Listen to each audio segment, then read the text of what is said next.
બરોડા ડેરીનો વધુ એક વિવાદ, વર્ષોની રજૂઆત અને વિવાદ બાદ ડેરીને ફટકારાઈ નોટિસ। રાજ્યના સહકાર વિભાગની બરોડા ડેરીને નોટિસ ફટકારાઈ। રાજ્યના રજિસ્ટ્રારે બરોડા ડેરીને 6 પાનાની નોટિસ ફટકારી। ડેરીના પ્રમુખ ઉપપ્રમુખની જવાબદારીઓનો પણ નોટિસમાં ઉલ્લેખ કરવામાં આવ્યો। પ્રમુખ ઉપપ્રમુખને કેમ ગેરલાયક ન ઠેરવવા તેને લઈને જવાબ માંગ્યો। 13મી માર્ચ સુધીમાં ખુલાસો કરવા ડેરીના સત્તાધીશોએ આપવો પડશે જવાબ। ડેરીના પ્રમુખ ઉપપ્રમુખ પર સહકારી કાયદા અને સંઘના નિયમો તોડવાનો આરોપ। દાણ પ્લાન્ટના ઉત્પાદન, વળતર અને પશુપાલકોને ઓછું દાણ અપાતું હોવાનો આરોપ। તો 5 લાખથી વધુની ખરીદી પર ઈ ટેન્ડરના નિયમોના ભંગની નોટિસ। સોલાર પ્રોજેક્ટના કન્સલ્ટન્ટના નિયમોમાં ભંગનો પણ નોટિસમાં ઉલ્લેખ કરવામાં આવ્યો। તો અક્ષરધામ સોસાયટીના પ્લોટ લેવા માટે રજિસ્ટ્રારની પૂર્વ મંજૂરી ન લેવાતા નોટિસ ફટકારાઈ। સંઘે લેણદારને ચૂકવવાના બાકી નફા નુકસાનના નિયમથી વિરુદ્ધ રિટર્ન ઓફ કર્યા। દૂધની મંડળીની સંખ્યામાં સતત ઘટાડો થયાનો પણ નોટિસમાં ખુલાસો થયો।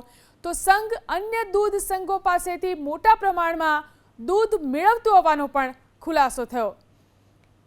તો જે રીતે અનેક ગેરરીતિઓ બહાર આવી છે તેને લઈને ખુલાસો માંગવામાં આવ્યો છે। બરોડા ડેરી કે જે વિવાદમાં છે, વધુ એક વિવાદ બરોડા ડેરીનો, વર્ષોથી રજૂઆત અને વિવાદ બાદ ડેરીને નોટિસ ફટકારવામાં આવી છે। રાજ્ય સરકારના સહકાર વિભાગની બરોડા ડેરીને નોટિસ ફટકારવામાં આવી। રાજ્યના રજિસ્ટ્રારે બરોડા ડેરીને 6 પાનાની નોટિસ ફટકારી અને ખુલાસો માંગ્યો છે। ડેરીના પ્રમુખ ઉપપ્રમુખની જવાબદારીનો પણ નોટિસમાં ઉલ્લેખ કરવામાં આવ્યો છે।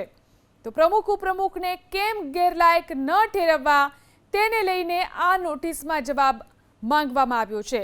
13મી માર્ચ સુધીમાં ખુલાસો કરવા માટે ડેરીના સત્તાધીશોને આ અંગે જવાબ આપવો પડશે।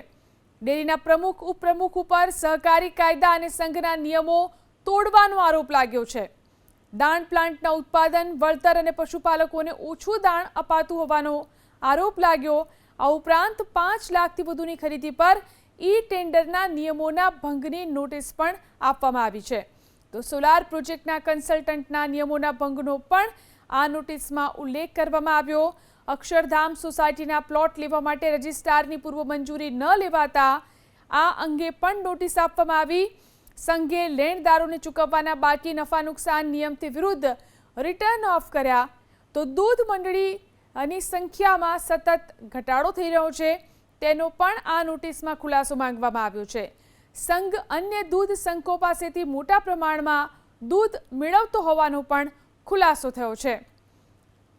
તો જે રીતે બરોડા ડેરીનો વધુ એક વિવાદ સામે આવ્યો છે અને તેને લઈને નોટિસ પણ ફટકારવામાં આવી છે અને આ નોટિસનો જવાબ આપવા માટે 13મી માર્ચ સુધીનો સમય આપવામાં આવ્યો છે। 13મી માર્ચ સુધીમાં આ અંગે ખુલાસો કરવો પડશે। આ સાથે જ પ્રમુખ ઉપપ્રમુખને કેમ ગેરલાયક ન ઠેરવવા તેને લઈને જવાબ માંગ્યો।